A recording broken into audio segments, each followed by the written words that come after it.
How will Donald Trump lead the United States? That's what reporters asked when his press secretary took questions for the first time. CGTN White House correspondent Jessica Stone was there. And Jessica, trade wars, the Trans-Pacific Partnership, South China Sea and Syria, just some of the topics. Definitely a packed house and a packed agenda for this administration. But the president began the day by signing, as you mentioned, 3 executive orders, one of which was the withdrawal from the Trans-Pacific Partnership Trade Agreement. Of course, an agreement that had been in the making for more than 10 years, involves 12 countries. The U.S. will no longer be a part of it. Instead, this administration wants to pursue bilateral trade deals with regional partners instead of multilateral deals, much like China does in the region.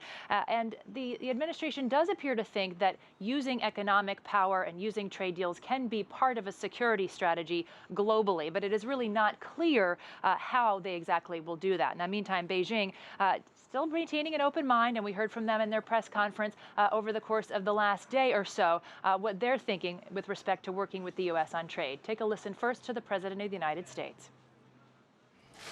So I don't call that free trade. What we want is fair trade. Fair trade. And we're going to treat countries fairly, but they have to treat us fairly. Trade wars or confrontation will produce no winner, but only harm the interest of both and all parties.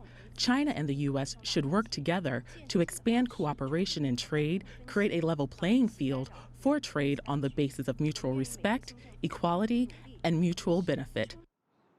So will the Trans-Pacific Partnership Trade Agreement serve as any type of framework for the incoming Trump administration? Well, I put that question to the new Secretary of Press, Sean Spicer. Take a listen. I think we have an existing relationships with many of the countries that were part of the 12-nation makeup of TPP. And I think we're going to continue to explore how we can, in some cases, strengthen those relationships or look for bilateral agreements with nations that we didn't have one through TPP. And Jessica, a lot of concerns in Asia about the contested South China Sea. Did the administration touch on how they plan to act? Well, as you can imagine, they got a number of questions, and they really did get a lot of questions about the relationship between the United States and Asia, and even China specifically. But it is really, at this point, not clear how the new president or the Secretary of the Press really understands China's position vis-a-vis the Nansha and Shisha Islands. Take a listen to this exchange. I think areas in the South China Sea that are part of international waters and international activities, I think the U.S. is going to make sure that we protect our interests there. So it's a question of if those islands are in fact in international waters and not part of China proper, then yeah, we're going to make sure that we defend international territories from being taken over by one country. And Jessica, did the White House signal a new direction in Syria?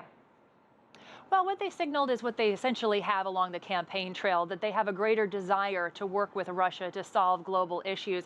And Syria is really front and center. You know, the meetings are going on in Kazakhstan now to resolve that conflict being led by Russia, Iran, and Turkey. Here is what the Press Secretary Sean Spicer said when asked specifically about the U.S. willingness to have a joint effort with Russia in Syria.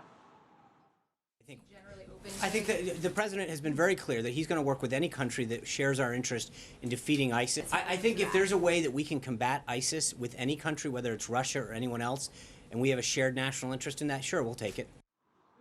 So, Elaine, I think overall what we saw here is a much more pragmatic, very transactional administration, an administrative approach to diplomacy, to military engagement. This is an administration, not surprisingly, with a deal maker at the top that is going to be about all kinds of deals and getting leverage in the course of those deals. But as you can see, they still have some learning to do about some of the ongoing conflicts around the world.